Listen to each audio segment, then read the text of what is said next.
আব্বা মাথা চুল তো বড় হয়ে গেছে, টাকা দাও কাটে আসি। এই রোজা শুরু হওয়ার সময় কাটা পারিস নি? যেই দিকে তুই ঈদের সিজন চলে যাচ্ছে, দাম বেশি, ওই তখন তো কাটা লাগবে চুল, তাই লয়? আরে না আব্বা, টাকা বেশি লিবি কে? সারা বছর যা লাই এখনো তাই লিবি। আমি কি সেগুলো সেলুনে যাবো নাকি? বাপ রে, তা তুই কোন সেলুনে যাবো যে টাকা বেশি লিবে লাই? বউ ব্যবসায়ী, কাপড় ব্লগার, লেয়ারের হেয়ার কাট সেলুন। বউ ব্যবসায়ী সেলুন মানে আর লেয়ারের কাট ছিঁড়ে আবার কি রে?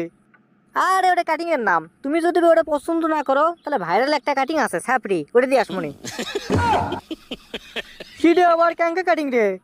মাঝখানে চুল বড় থুয়ে দুই ধরে চারত করে চুল ফেল দিবি আর পাশে টিকে থুবি, এটা কি কয় ছাপড়ি কাটিং? 2024 সালে এটাই তো ট্রেন্ডিং এ আসলো আব্বা। 2025 সালে ঈদত এবার এটাই কাঁপাবি, এটাই চলিচ্ছে। সি সি সি সি সি সি, ওটা একটা কাটিং হলো, মানুষের সামনে মুখ দেবো কেন করে? দেখ তো তাহলে কি একটা অজগব এক কথা কয় না, কাটমো মাথা চুল, মুখ কি দোষ করলে?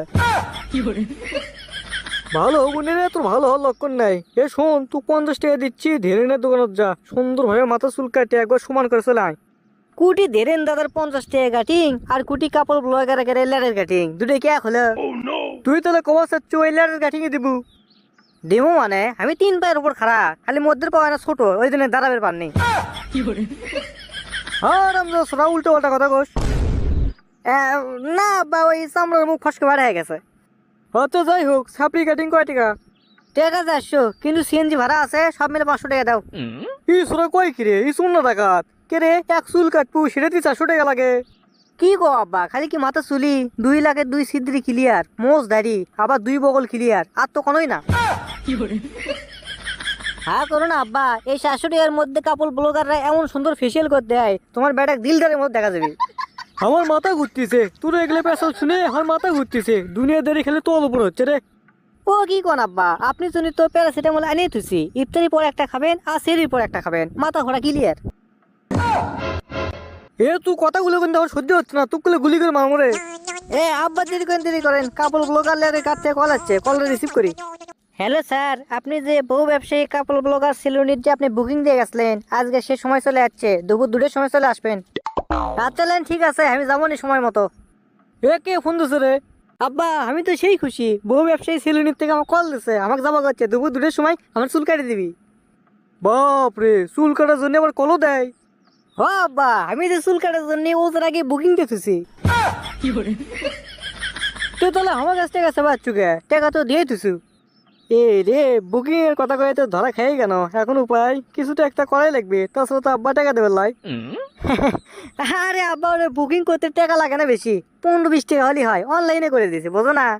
তুমি এখন 500 টাকা দাও, চুলের কাটিং আর মুখের ফেস দেখে তুমি আমার খালি নাম করবা, খালি টাকা খালি একবার দিয়ে দাও, আমি খালি চুল কাটে চলে আসি। বহু ব্যবসায়ী কাপড় ব্লগার সেলুনের যেহেতু চুল কাটপাড়ি যাচ্ছ, আমার থেকে একটা শায়রি শুনিয়ে যা। আব্বা তুমি আবার শায়রিও পারাও? তোর বাপ পারে না এমন কোনো জিনিস নেই। বহু ব্যবসায়ী কাপড় ব্লগারের নাই কোনো হায়া, নাই কোনো শরম। বহু ব্যবসায়ী কাপড় ব্লগারের নাই কোনো হায়া, নাই কোনো শরম, তাই তুই টিকটকে ওখানে ভিডিও আসলে লাগে আমার গরম। আব্বা টাকা দাও, আমি যাই। আরে মাসুম ভাই ভালো আছেন? হ্যাঁ ভালো আছি। চুল কাটবেন নাকি? হ্যাঁ চুল কাটার জন্যই তো আসনো। তা মাসুম ভাই আমাকে রে শায়লা ভাবি কুটি? শায়লা তো নাই, আর বাবের বাড়ি দিয়ে বাড়াচ্ছে, এখন তো সেলুনের মালিক আমি, সেলুন আমি দেখি। তুমি কি চুল কাটবে আমাকে কও, আমি কেটে দিচ্ছি। চুল তো আমি মাথার থেকে পাও বন্ধ কাটবো, আপাতত আপনি ছাপড়ি কাটিয়ে দেন। আচ্ছা লেন, আপনি বসেন। ও, বহু ব্যবসায়ী কাপড় ব্লগারের থেকে ছাপড়ি কাটিং নিয়ে আমার কত সুন্দর লাগিচ্ছে, মনে হচ্ছে এইবার ঈদ আমি কর্ম। চুলের কাটিং দেখে তো আমার সেই খুশি খুশি লাগিচ্ছে, পরে একবার লেটার কাটিং আছে, একটা গান করতে করতে যায় খুশি চোটে। ভালো লাগে রে লাগে, ভালো লাগে রে লাগে, ছাপড়ি কাটিং দিয়ে ভালো লাগে। আব্বা আমার বোঝে না রে, আজগুবি এক কথা কয়, ছাপড়ি কাটিং ও কাটিং রে, ছাপড়ি কাটিং আমাকে ভালো লাগে। তো দর্শক বন্ধুরা, আজকের ভিডিওটি আপনাদেরকে কেমন লেগেছে তা অবশ্যই কমেন্ট বক্সে কমেন্ট করে জানাবেন, আর কে কোন জেলা থেকে দেখছেন তা অবশ্যই লিখতে ভুলবেন না। তো ধন্যবাদ সবাইকে, ভালো থাকবেন, সুস্থ থাকবেন, আপনার পিস, লাভ ইউ।